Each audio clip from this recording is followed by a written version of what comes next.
Olá, bem-vindas no canal de Economia e Feminismos. Para os que não me conhecem, eu sou Margarita Oliveira, professora do Instituto de Economia da UFRJ. E antes de começar, eu queria convidar todos vocês para se inscreverem no canal, toquem no sininho para receber as notificações cada vez que subimos um novo vídeo e nos sigam nas nossas redes sociais, Instagram e Facebook, Economia e Feminismos. Então, hoje eu queria começar conversando sobre algumas características fundamentais das diferentes vertentes do feminismo e os momentos históricos de luta das mulheres nos quais esses pensamentos, essas construções teóricas apareceram. Eu acho que é muito importante começar por aí, sobretudo porque antes de iniciar nos debates e nas leituras sobre a economia feminista, é importante entender desde que lugar cada uma das autoras está nos falando. Porque cada uma dessas vertentes é uma construção teórica que vai trazer reflexões sobre os problemas que atravessam as mulheres desde diferentes perspectivas. Cada uma dessas vertentes, então, vai ter uma construção diferente, vai considerar coisas diferentes. Em particular, hoje eu quero falar com vocês sobre o feminismo liberal, sobre o feminismo marxista ou socialista, sobre o feminismo radical e sobre o feminismo interseccional. Em particular, quero falar um pouquinho sobre as especificidades do feminismo negro. Vamos começar com o feminismo liberal. O feminismo liberal vai ser uma corrente teórica que vai aparecer fundamentalmente a partir da metade do século XIX. Claro que isso não significa que antes não existiam feministas ou pensamento feminista, mas não estava estruturado ainda para considerar que é uma corrente. O feminismo liberal, então, vai aparecer em concomitância com a luta das mulheres pelo direito ao voto, fundamentalmente, os direitos civis, políticos e econômicos, do chamado movimento das sufragistas. O feminismo liberal vai ter exponentes como a Elizabeth Stanton ou a Susan Anthony, e também, desde a economia, vai ter trabalhos como o do John Stuart Mill e a sua mulher, a Helen Taylor, que vão escrever sobre os direitos das mulheres. Esse feminismo liberal, o que vai considerar fundamentalmente é que a desigualdade entre homens e mulheres tem a ver, sobretudo, com o fato que as mulheres têm menos direitos que os homens. Claro que estamos falando da mulher do 1800. Então, a crença nesse momento era que a partir de adquirir direitos iguais aos homens, as mulheres abandonariam essa condição de opressão e subalternidade. Esse vai ser o chamado movimento do feminismo da igualdade. Vão lutar por direitos iguais, aumentos de direitos, como falamos, sociais, políticos e econômicos para garantir essa igualdade entre homens e mulheres. Hoje em dia, que ainda existe o feminismo liberal, é fundamentalmente uma vertente que vai defender, por exemplo, a ideia de capitalismo humanizado, onde o problema é melhorar as instituições para que as mulheres também tenham acesso. Porém, não é um movimento, uma vertente que vai discutir a estrutura do sistema capitalista como problematizante para as condições das mulheres. Então, como eu falei, essa corrente teórica vai aparecer junto com esse primeiro movimento de luta, chamada primeira onda do feminismo. Essa primeira onda, a onda das sufragistas, vai ter força fundamentalmente nos Estados Unidos e na Europa, entre 1850 e 1950, e vai ser um movimento que está muito caracterizado por ser um movimento de mulheres brancas, ricas, de países centrais. Isso não significa que nos países periféricos não tinha assistido o movimento nesse momento das mulheres, uma luta das mulheres por direitos. Por exemplo, no caso do Brasil, temos a Berta Lutz, que lutou muito pelos direitos das mulheres. E a pauta dessa primeira organização de luta era essencialmente o direito a votar e ser votada, o direito à educação, o direito a ser sujeitos de direito, o direito então a abrir negócios, o direito à herança, né? Ter igualdade nesse sentido, e os direitos iguais no casamento. Vocês sabem que nesse momento, como mulher, uma mulher precisava da permissão ou do marido ou do pai para fazer qualquer coisa. Então, a luta nesse momento era pelos direitos cívicos, políticos e, em menor medida, econômicos. Um dos pontos principais que o feminismo liberal vai colocar vai ser a questão da aliança entre homens e mulheres para conseguir esses direitos. Como vemos, o feminismo liberal é um movimento, é uma construção teórica, um movimento político que vai tentar, então, melhorar as condições de vida das mulheres a partir da conquista desses direitos. Não é um movimento que seja o que se posicione como anticapitalista, não é antissistema, eles não consideram que os problemas das mulheres têm a ver com a estrutura, senão que justamente tem a ver com essa falta de direitos que fazem com que a mulher não possa ser equiparada ao homem. Nesse sentido, é funcional o sistema capitalista.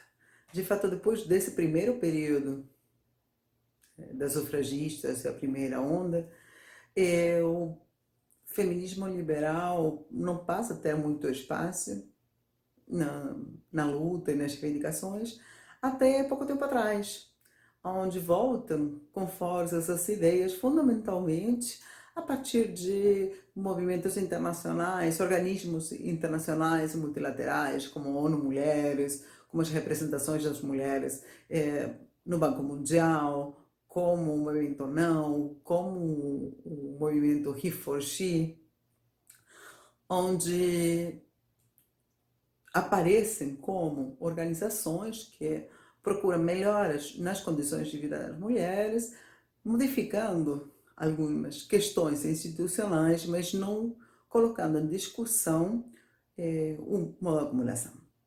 O feminismo marxista também é um feminismo, uma vertente do feminismo que aparece lá no 1800, desde os escritos do Engels, em 1884, a origem da família, a propriedade privada e o Estado, onde aparece que a base da exploração das mulheres é essencialmente o sistema de classes. E esse sistema de classes vai se aprofundar durante o capitalismo. A ideia, então, detrás dos escritos do Engels, vai ser justamente que a opressão de classe que caracteriza a Europa vai colocar a mulher em um lugar de submissão. A opressão de gênero é produzida culturalmente. E o casamento é opressor. Essas vão ser uma base das ideias do primeiro feminismo marxista, que depois foi evoluindo claramente com o tempo. Aparecem, durante a Primeira Internacional Comunista, a Segunda Internacional Comunista, figuras muito importantes, como a Clara Zetkin, a Rosa Luxemburgo, a Alexandra Kollontai, que depois da Revolução Russa passa a ser a primeira ministra na história da humanidade, a ministra de Bem-Estar Social. E em 1918, depois da Revolução Russa, o Código do Casamento da Família e da Tutela. Esse Código do Casamento da Família da Tutela, o que tenta de fazer é dar igualdade para as mulheres. Desde a definição sobre direitos sexuais e reprodutivos, a legalização do aborto, a Rússia vai ser o primeiro país no mundo que vai despenalizar e legalizar o aborto em todos os casos. A emancipação econômica da mulher. Essa é uma questão fundamental, porque garante, a partir da existência de uma renda à independência financeira da mulher. Um dos pontos principais do feminismo marxista, eu vou fazer igualmente mais para frente algum vídeo tratando mais que nada sobre isso, tem a ver com a capacidade de reprodução das mulheres, né? A teoria da reprodução social. Essencialmente, o que vai ser considerado pela teoria da reprodução social é que a partir da monetização das relações sociais de produção, na Baixa Idade Média, no início da Era Moderna, na transição do feudalismo ao capitalismo, a mulher passa a ser completamente desposseída da sua capacidade de garantir a preservação e subsistência, e aparece essa nova divisão sexual do trabalho, onde a mulher é garante da reprodução e o homem garante da produção. A mulher passa a estar confinada às tarefas reprodutivas, que são realizadas no privado, né, no interior de cada uma dessas casas, para a própria subsistência, então com o objetivo privado, e não passam pelo mercado. Ao não passar pelo mercado, essas tarefas de reprodução, cozinhar, ter filhos, cuidar dos filhos, pensar a educação dos filhos, não são considerados trabalhos produtivos. Não passam pelo mercado, não são trabalhos produtivos, não se valorizam. Desde aí, então, que o trabalho da mulher passa a ser essencialmente invisibilizado pelo sistema capitalista.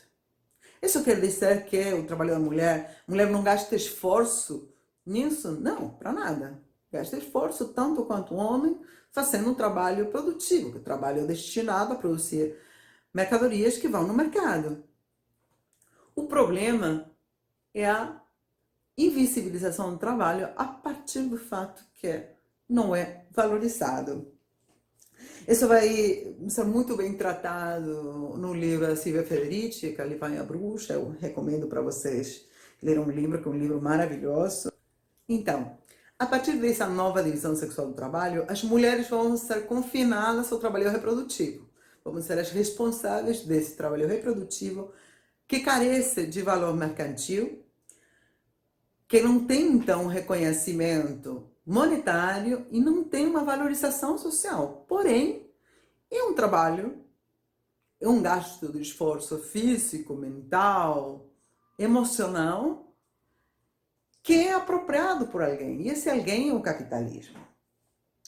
A partir desse momento, então, para garantir essa apropriação, essa exploração do trabalho reprodutivo das mulheres, o Estado, junto com as instituições, junto com as valorações culturais, históricas, começa a moldar esse ideário de mulher. Mulher frágil, mulher sexo débil, mulher amorosa, mulher que tem uma natureza, uma condição natural para os cuidados, mulher empática, mulher sensível. Não, tem que criar esse lugar de mulher que aceita a maternidade como a realização do próprio ser. Então, para as feministas marxistas, esse lugar da reprodução da vida, que tem essas características específicas durante o capitalismo, gera opressão de gênero e vai perpetuar as diferenças sociais. Para acabar, então, com essa opressão, com essa subalternidade, é necessário acabar com o capitalismo. Feministas marxistas, socialistas, são anticapitalistas. Então, 100% do trabalho da mulher é apropriado por alguém, pelo sistema capitalista. E o sistema capitalista não poderia subsistir sem essa exploração das mulheres. Esse vai ser um dos pontos fundamentais da teoria da reprodução social, então da vertente do feminismo marxista socialista, vão ser completamente opostas ao feminismo liberal que falamos. Por exemplo, temos um trabalho muito interessante, que foi publicado no ano passado pela Boitempo, que se chama o Manifesto O Feminismo para o 99%, que vai colocar muito claramente todos esses pontos, como são as alianças que tem que se dar para conseguir acabar com a opressão, como se diferenciam com o pensamento liberal, com o pensamento que mantém o status quo e que não discute o capitalismo prejudicial para a luta das mulheres, etc. Eu recomendo também para vocês lerem esse texto. A terceira vertente que eu quero comentar é a do feminismo radical, que é muito conhecido, às vezes também até muito mal interpretado. Essa é uma vertente que vai aparecer com força no final dos anos 60 e nos anos 70, fundamentalmente a partir da leitura e a interpretação da obra do Segundo Sexo, de Simone de Beauvoir, aonde autoras como a Sulamit Firestone, a Kate Millett, a Andrea Dworkin, entre muitas outras, vão tentar começar a estruturar um pensamento a partir do qual se procurem as raízes da opressão das mulheres. Então, o termo feminismo radical vem justamente daí, do fato que vai buscar a raiz do problema, a raiz da opressão, a raiz da subalternidade. E para as autoras do feminismo radical, a raiz da opressão está justamente na capacidade reprodutiva das mulheres, na capacidade gestante das mulheres. Para o feminismo radical, a capacidade gestante das mulheres é apropriada pelos homens, é apropriada, então, sobre a base dessa opressão patriarcal, que é o sistema de dominação das mulheres por parte dos homens. A opressão patriarcal é sexual, então, e é exercida desde o nascimento. A partir do momento em que nascemos, o nosso sexo biológico vai determinar se pertencemos ao grupo dos oprimidos ou dos opressores. Vamos ser da classe oprimida ou da classe opressora? O patriarcado, então, vai nos socializar através da cultura na feminilidade. Vai nos moldar desde a televisão, desde os contos, as histórias, desde os jogos, os brinquedos, a roupa, para nos conformar em mulheres submissas, mulheres frágeis, mulheres débeis, mulheres com instinto maternal, com dom natural para os cuidados, para o amor, para o romanticismo, para dar afeto, para ser empáticas, para acolher e entender os problemas dos nossos parceiros. É uma cultura que também vai nos objetificar sexualmente para agradar aos homens. O patriarcado, então, vai explorar o nosso trabalho reprodutivo, vai explorar o nosso sexo, vai explorar a nossa capacidade gestante, através da criação desses mandatos sociais. Mulher madre, mulher amorosa, mulher que não é promíscua, mulher que não é rebelde. Para o feminismo radical, homens e mulheres, então, são construtos sociais. Desde o nascimento, vão determinar, então, o papel social do gênero que nos toca. Nesse sentido, vamos ter que, na expressão de luta política do feminismo radical, que vão ser as grandes lutas dos anos 70, a principal frase era: o pessoal é político. Por quê? Porque as questões que você tem com maternidade, com cansaço, não são questões próprias. Não sou eu que estou cansada por dedicar a minha vida inteira ao cuidado, às tarefas domésticas e não ter espaço para fazer outras coisas. Não é um problema meu, não é Marga que tem um problema. É um problema político, um problema que tem a ver com esses mandatos sociais, é um problema que tem a ver com essas determinações sobre a minha vida a partir do fato que eu tenho capacidade gestante que é apropriada e explorada por outra classe sexual.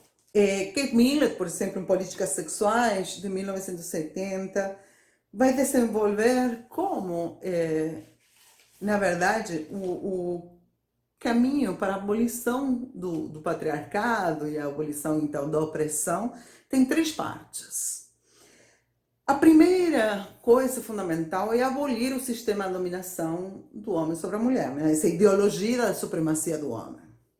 O segundo ponto é a mudança na estrutura da família proletária para garantir a emancipação econômica das mulheres. E nesse sentido, por exemplo, vemos como é completamente coerente com o fato de lutar pelo ingresso da mulher no mercado de trabalho, para a mulher ganhar uma independência econômica. E o terceiro ponto é a revolução sexual. Mas uma coisa que é muito importante é a revolução sexual não simplesmente para sermos livres sexualmente, que claro que obviamente todos temos que ser livres sexualmente, mas é a revolução sexual com políticas contraceptivas, com autodeterminação sobre os corpos, com aborto legal, seguro e gratuito para todo mundo. Para quê? Para que esse mandato da maternidade, para que essa apropriação da gestação não continue.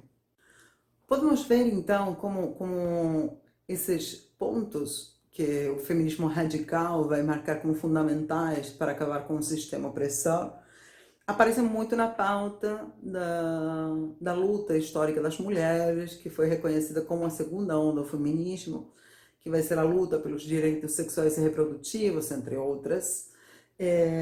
Movimento que vai ter muita força nos Estados Unidos e na Europa. Como discute a Gerda Lerner, a base da opressão se dá porque os homens se apropriam da capacidade reprodutiva das mulheres. E isso acontece antes da sociedade de classes capitalistas.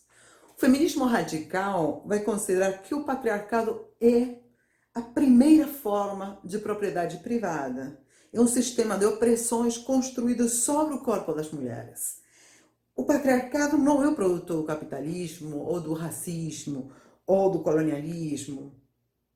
A humanidade vai aprender a explorar a partir dessa primeira exploração sobre o corpo das mulheres. E claro, obviamente o capitalismo vai se beneficiar dessa exploração, porém o que as feministas radicais consideram é que não é simplesmente com a abolição do capitalismo que vamos abolir essa subalternidade e a opressão. Outro ponto interessante, que eu acho que é a disputa principal do feminismo radical, é que o feminismo, para feministas radicais, não pode ser um instrumento de luta pela igualdade. E aqui aparece um ponto muito interessante, não? Porque vamos ter que justamente nesse momento, essa ideia, né, que vai se contrapor sobretudo ao feminismo liberal, que a luta das mulheres não pode ser a luta pela igualdade, tem a ver com a ideia de que a mulher não pode lutar para ser igual que o homem, porque mulheres e homens somos diferentes. Então, a partir desse momento, inicia o que se chama o feminismo da diferença. Enquanto o feminismo liberal é o feminismo da igualdade, que procurava a igualdade e tal, a partir do feminismo radical aparece o feminismo da diferença, onde homens e mulheres somos diferentes. As mulheres não podem querer ser iguais aos homens, porque os homens temos essas condutas masculinizantes, opressoras. Em particular, vamos ver, por exemplo, como fala Andrea Dworkin, que a equidade não é suficiente numa sociedade onde não existe justiça universal. Ser iguais significa ser igual ao opressor. O feminismo que vai buscar a raiz dos problemas busca destruir a sociedade patriarcal, para liberar a todas as mulheres de todas as opressões. O que as feministas radicais vão soster é: não basta melhorar as condições de vida de uma mulher. A nossa luta não pode ser a luta pelo acesso a determinados espaços de poder de algumas mulheres. A nossa luta tem que ser a luta contra o patriarcado, a nossa luta tem que ser a luta pela abolição desse sistema de opressão e dessa subalternidade. Nos anos 80, a queda do Muro de Berlim, o fim da Guerra Fria, o fim da dicotomia, da contradição, então, entre o mundo socialista e o mundo capitalista.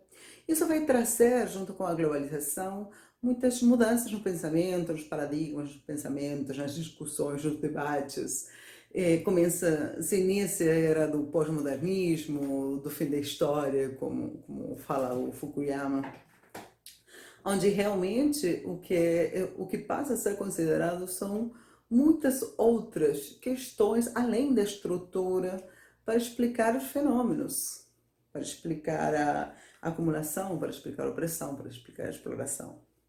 O que passa a ser cada vez mais claro é que não existe um só tipo de mulher. Somos vários tipos de mulheres diferentes, com níveis diferentes de opressões. Então começam a aparecer pensamentos fundamentalmente interseccionais que colocam, que dão outros recortes e não unicamente recortes de classe e de gênero, e começa a incorporar outras dimensões para entender os processos de opressão e exploração. Especialmente aparecem, então, junto com a classe e o gênero, as questões raciais, étnicas, dos povos originários, aparece o pensamento decolonial, as questões sexuais, o desejo sexual, a construção do gênero. Então, começa a partir desse momento, então, a cobrar, a ter muito espaço outras teorias, outras conceições, que vão trazer muita riqueza também no pensamento feminista. Em particular, vamos ter que nesses anos, né, nos anos 90, final dos anos 80, início dos anos 90, a obra da Judith Butler passa a ter muita importância, com todos os desenvolvimentos sobre a teoria queer. E também ganha visibilidade e importância o feminismo negro, o feminismo decolonial e o feminismo indígena, o ecofeminismo, não? Começam essas novas construções teóricas sobre não só a desigualdade de gênero entre homens e mulheres, mas que essa vai ser uma desigualdade que vem atravessada também pelo racismo, pelo fascismo, pela discriminação, pela homofobia. Então, nos anos 90 se inicia a chamada terceira onda do feminismo e que vai aparecer fundamentalmente a partir de alguns episódios de violência sexual muito grandes, né? Que começam a ter visibilidade nos anos 90. Bom, em particular, o que eu quero remarcar antes de finalizar são algumas questões, sobretudo o feminismo negro. Eu acho que no Brasil é muito importante a gente entender e discutir o que significa ter essa especificidade, esse recorte de raça, além da questão do gênero. Por que é importante? Porque é fundamental ter essa visão de luta, de construção teórica também. Não temos grandes teóricas, como Angela Davis, a Bell Hooks, a Sueli Carneiro, a Jamila Ribeiro no Brasil, grandes teóricas que o que procuraram fazer foi sempre entender como a questão da opressão reivindicada e as questões de luta que colocaram sempre as mulheres brancas durante toda a sensação do feminismo não era a realidade das mulheres negras. As mulheres negras fugem da construção tradicional identitária da mulher criada pelo patriarcado. A mulher negra nunca foi considerada o sexo débil. De fato, as mulheres, as escravas negras, sempre que tiveram que realizar as mesmas tarefas que os escravos homens, foram exigidas os mesmos níveis de produtividade que eles, tinham que trabalhar a mesma quantidade, realizar as mesmas tarefas, e quando não atingiam esses níveis esperados, ou se revelavam por algum motivo, o castigo não consistia unicamente em açoites, chicotes. O castigo muitas vezes era o estupro. Então, para as mulheres negras, assim como para as mulheres indígenas, as mulheres pobres, o estupro sempre foi utilizado como uma ferramenta de doutrinação e de submissão das mulheres. As mulheres negras e indígenas também sempre foram hipersexualizadas, objetificadas sexualmente e a partir daí também desvalorizadas como mulheres. As mulheres negras, assim como as pobres, sempre tiveram que trabalhar. Não tiveram que lutar pelo seu ingresso no mercado de trabalho como as mulheres brancas nos anos 70. As mulheres negras sempre trabalharam depois da abolição da escravidão.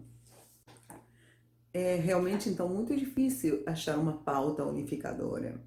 Ainda mais se consideramos que o ingresso massivo das mulheres no mercado de trabalho dos anos 70 foi possível graças a que outras mulheres mais precárias, com menos possibilidades, passaram a ser exploradas. Então, uma mulher consegue acessar o mercado de trabalho, pensar na carreira, etc., a partir do momento que existe outra mulher que passa a ser responsável pelos cuidados e as tarefas domésticas.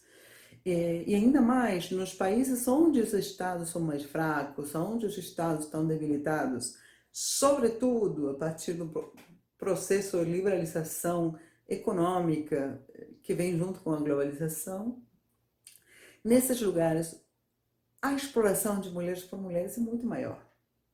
Ou seja, onde não temos um Estado responsável assegurando sistemas públicos de saúde, de educação, de cuidados,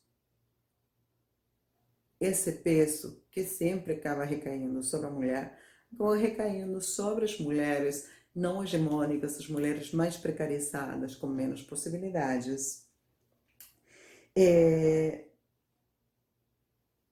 alguns casos, foram as mulheres pobres, mulheres migrantes, em outros casos, as mulheres negras, vai depender um pouco, né, de cada país. No caso do Brasil, é muito claro que são as mulheres negras aquelas que passaram a ocupar esse lugar. Se considerarmos do total das trabalhadoras domésticas, mais de 90%, quase 94% são mulheres. E dessas mulheres, uns 63% são mulheres negras. Então, existe uma questão da raça atravessando todas essas desigualdades.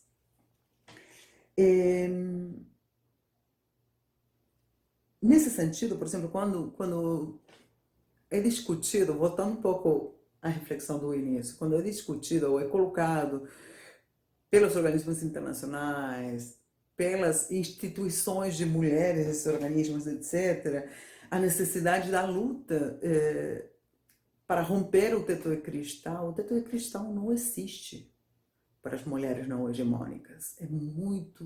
É praticamente impossível chegar a esses lugares. A luta pelo teto de cristal, que seria essa barreira que faz com que você não possa avançar aos espaços de poder na sua carreira política, profissional, na verdade, é uma coisa que praticamente inexistente. Em muitos poucos casos temos situações de mulheres ou corpos não hegemônicos chegando a esses espaços. Mulheres pobres, negras, indígenas, de casta baixa, migrantes, trans, periféricas. Tem muito mais a ver com o conceito, com a ideia de chão pegajoso, do que com a ideia de teto de cristal. Já vamos falar também, vou tentar em algum momento fazer um vídeo sobre essa diferenciação entre chão pegajoso e teto de cristal. São dois conceitos muito importantes da economia feminista. E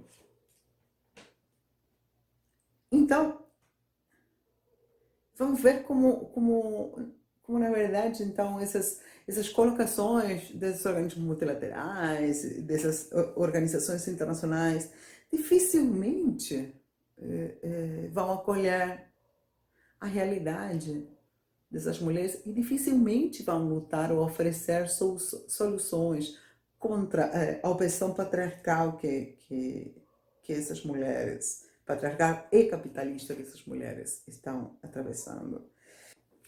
Bom, finalmente, para ir encerrando, porque já está ficando muito grande, quero trazer uma última reflexão sobre o período atual, que está sendo discutido como a quarta onda do feminismo. Vai ser um processo de organizações de lutas que vai nascer, sobretudo, no sul do mundo, e na América Latina, nos países árabes, onde as mulheres vão passar a discutir, sobretudo, a violência machista e patriarcal, violência sexual também, no caso, por exemplo, do Me Too, mas os femicídios, como no Ni Una Menos, da Argentina, que se deu em 2015, depois de um caso de feminicídio, onde as mulheres saíram massivamente na rua para lutar contra essa violência, porque vivas não queremos. Também na luta pelos direitos sexuais e reprodutivos, fundamentalmente encarados a partir da luta pelo aborto legal, seguro e gratuito e educação sexual integral, que foi abriu realmente a pauta de discussão em todos os países onde ainda o aborto não está legalizado e é uma medida justamente de discriminação das mulheres mais vulneráveis. E também de luta pelas reivindicações socioeconômicas. Mulheres que estamos lutando para uma maior igualdade na distribuição das tarefas domésticas, nas políticas de cuidado, exigindo que os Estados responsabilizem das políticas de cuidado. O peso não pode ser sempre carregado pelas mulheres. Fundamentalmente, o que tivemos foram as greves internacionais de mulheres nos 8 de março, nos últimos anos, reivindicando igualdade salarial, igualdade de condições e igualdade na distribuição das tarefas. Então, se abre um novo período com pautas que começam a ser incorporadas também nos países periféricos, nos países menos desenvolvidos. Se abre um momento de debate, de discussão política também, por exemplo, com ele e não. No caso do Brasil, onde estamos de frente a uma situação de grandes debates e grandes construções teóricas. Nesse sentido, eu acho que é fundamental, como falei no vídeo passado, para pensarmos o desenvolvimento, para pensarmos que tipo de mundo queremos, temos que incluir a pauta feminista, temos que incluir o papel da mulher, temos que incluir a situação da mulher e a desigualdade. Então, vou deixar por aqui. Agradeço a todos os que chegaram até o final do vídeo. Lembrando que podem deixar todos os comentários que quiserem aqui embaixo ou nas nossas redes sociais, Economia e Feminismos. E qualquer sugestão, crítica, comentário é sempre bem-vindo. E a gente se vê daqui a pouco. Obrigada!